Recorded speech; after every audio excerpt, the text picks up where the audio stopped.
ଶିକ୍ଷକଙ୍କଠୁ ଲୁଟିନେଲେ 90,000 ଟଙ୍କା। ଢେଙ୍କାନାଳ ଜିଲ୍ଲା କଙ୍କଡାହାଡ଼ ଥାନା ଅଧୀନରେ ଥିବା କଣ୍ଟାପାଳ 4 ନମ୍ବର କଲୋନୀରେ ଗ୍ରାମର ଜଣେ ଶିକ୍ଷକଙ୍କଠାରୁ 90,000 ଟଙ୍କା ଲୁଟିନେଲେ ସାଇବର ଠକ। ଭୁଲରେ ଆପଣଙ୍କ ଆକାଉଣ୍ଟକୁ ଲକ୍ଷେ ଟଙ୍କା ପଠାଇଛି, ମୋବାଇଲ ମେସେଜ ଯାଇଛି, ଦେଖନ୍ତୁ, ଦୟାକରି ମୋ ଟଙ୍କା ମୋତେ ଫେରାଇ ଦିଅନ୍ତୁ। ଜଣେ ବ୍ୟକ୍ତି କାନ୍ଦି କାନ୍ଦି କାକୁତି ମିନତି ହୋଇ ଫୋନ୍ କରି ନିବେଦନ କରିଥିଲା। ଶିକ୍ଷକ ଜଣକ ଆକାଉଣ୍ଟ ଯାଞ୍ଚ ନ କରି 5 ଥର 90,000 ଟଙ୍କା ପଠାଇ ଦେଇ ଠକାମିର ଶିକାର ହୋଇଥିଲେ। ସୂଚନା ଅନୁଯାୟୀ କଣ୍ଟାପାଳ କଲୋନୀର 4 ଆର୍କେ ଦଳେଙ୍କ ଫୋନ୍କୁ ଏକ ଅଜଣା ଫୋନ୍ ନମ୍ବରରୁ କଲ୍ ଆସିଲା। ହିନ୍ଦୀରେ କଥାବାର୍ତ୍ତା ହେଉଥିବା ଯୁବକ ଅନ୍ୟ ଆକାଉଣ୍ଟକୁ ଟଙ୍କା ପଠାଇଥିବା ବେଳେ ଭୁଲରେ ତୁମ ଆକାଉଣ୍ଟକୁ 1 ଲକ୍ଷ ଟଙ୍କା ପଳାଇଥିବା କହିଥିଲେ।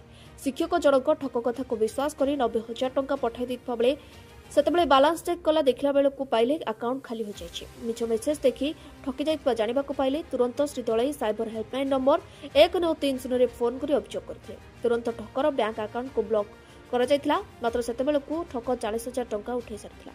ଶ୍ରୀ ଦଳେଇ ଏ ସମ୍ପର୍କରେ କଙ୍କଡାହାଡ଼ ଥାନା ଲିଖିତ ଅଭିଯୋଗ କରିଛନ୍ତି। ପୋଲିସ ମାମଲା ରୁଜୁ କରି ତଦନ୍ତ କରୁଛି। କୁମାର ଦଳେଇ, ଘର କଣ୍ଟାପାଳ, କଲୋନି ନମ୍ବର 4। ମୁଁ 17/10/2025 ତାରିଖ ଦିନ ସାଇବର ଠକେଇ ହେଇଥିଲି। ସାଇବର ମାନେ କ'ଣ, ସେ ଲୋକ ଗୋଟେ ହିନ୍ଦୀ ଭାଷୀ ଲୋକଟେ ମୋତେ କହିଲା, ସାର୍ କାନ୍ଦି କାନ୍ଦି କହୁଛି, ସାର୍ ମୋତେ କ୍ଷମା କରିଦେ, ମୋ ଭୁଲ ବଶତଃ ଆପଣଙ୍କ ଆକାଉଣ୍ଟକୁ ଲକ୍ଷେ ଟଙ୍କା ପଳେଇଛି, ଦେଖନ୍ତୁ ଗୋଟେ ମେସେଜ ଦେଖନ୍ତୁ। ମେସେଜ ଦେଖିଲି, ଲକ୍ଷେ ଟଙ୍କା ଆସିଛି। ସେଠୁ ମୁଁ କହିଲି, ରହ ମୁଁ ଗୋଟେ ପାଠ ପଢ଼ଉଛି, 4ଟା ପରେ ତ ପଠେଇବି। ନା ଆଜ୍ଞା, ମୋ ମିସେସ୍ ମରିଯିବ, ମେଡ଼ିକାଲରେ ପଡ଼ିଛି ଆଜ୍ଞା, ଦିଅନ୍ତୁ ଆଜ୍ଞା। କାନ୍ଦିଲା, ବହୁତ ନେହୁରା ହେଲା। ମୁଁ ଆଉ ମୋର ଆକାଉଣ୍ଟ ଚେକ୍ କରିନାହିଁ, ସେମିତି ଆଉ ଗୋଟେ ଛାଡ଼ି ଦେଇଛି ପଇସାଟା। ତାପରେ ପରବର୍ତ୍ତୀ କ'ଣ ଘଟଣା ହେଲା? ତାପରେ ଛାଡ଼ିଛି। ମୋ ଭାଇ ପୁଅ ଆମେ ପଳେଇଲୁ ଏଠୁ କଙ୍କଡା ଥାନାକୁ।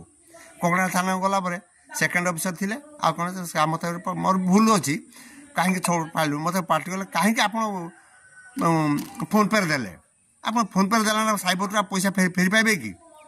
ତାହେଲେ ଆମକୁ କିଛି ହେଇପାରିବନି, ଆପଣ ପଳାନ୍ତୁ। ବାଧ୍ୟ କିନା ଆଜ୍ଞା ପଳାଇସିଲି। ସେଠୁ ଘରକୁ ଆସିଛି, ପୁଣି ମନେ ପଡ଼ିଲା ସାଇବର ହେଲ୍ପଲାଇନ୍ ଭୁବନେଶ୍ୱର କଥା। ସେଠୁ 1930କୁ ଫୋନ୍ କଲି।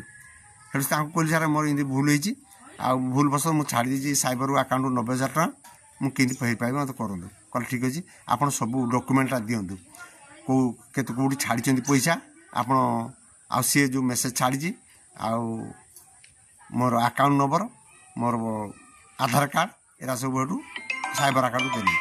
ସାଇବର ଆକାଉଣ୍ଟ କଲେ ଆପଣ 45 ଘଣ୍ଟା ପରେ ଆପଣ ଖବର ପାଇବେ, ଆପଣ ମେସେଜ ପାଇବେ, ପଇସା ପାଇବେ କି ନାହିଁ।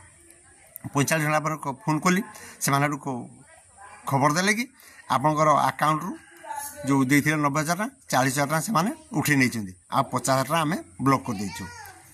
ତେଣୁକରି କେମିତି ପାଇବି ଏ କଥା ଆପଣ କୁହନ୍ତୁ। ସେ ମୋତେ ଏତିକି କହିଥିଲେ। ତାର କହିଲେ ଯେ ତୁମେ ଯାଅ ଥାନା, ନିଜ ନିକଟସ୍ଥ ଥାନାରେ କେସ୍ କରନ୍ତୁ। ତେଣୁ ନିକଟସ୍ଥ ଥାନାରେ ଆଜ୍ଞା କଙ୍କଡ଼ାରେ ଯାଇକି କେସ୍ କରିଥିଲି। ଆଉ ଆପଣ ୟାପରେ କ'ଣ ହେବ, କ'ଣ କରିବେ? ଜନସାଧାରଣଙ୍କୁ ଆପଣ କ'ଣ ବାର୍ତ୍ତା ଦେବେ ଏପରି ଶିକାର ହୋଇଥିବାରୁ? ଆପଣ ଜନସାଧାରଣଙ୍କୁ ନମସ୍କାର କରି କହୁଛି ଯେ ଏମିତି ବାଜେ ଲୋକଙ୍କ ସାଙ୍ଗେ, ହିନ୍ଦୀ ଭାଷୀ ଲୋକଙ୍କ ସାଙ୍ଗେ ଯିଏ ଏମିତି ପଇସା ଦେବା ନେବା କଥା କହିବ, କିଛି ବିଶ୍ୱାସ କରିବେ ନାହିଁ। ନିଜ ଆକାଉଣ୍ଟକୁ ଚେକ୍ କରିବେ, ଏବଂ ଯଦି ପଇସା ଅଛି ଥାନାକୁ, ନିକଟସ୍ଥ ଥାନାକୁ ପଳାଇବେ। ସେଠି କହିବେ, ତାକୁ ଡାକିବେ ଯେ ଆସି ଥାନାରୁ ଆସି ପଇସା ନେଇଯା। ତେଣୁ ନିଜେ କେବେ ଆଉ ଫୋନ୍ ପେ କରିବେ ନାହିଁ। ଏତିକି ମୋ ଅନୁରୋଧ, ନମସ୍କାରକୁ ଗୁହାରି କରୁଛି। ଏମିତି କେବେ ଠକାମିରେ ଶିକାର ହୁଅନ୍ତି, ଯଦି ଦେଉଛନ୍ତି ଥାନାକୁ ଆଣିକି ଦେବେ ପଇସାଟା, ତାହେଲେ ଥାନା ନିରାପଦ ରହିବା।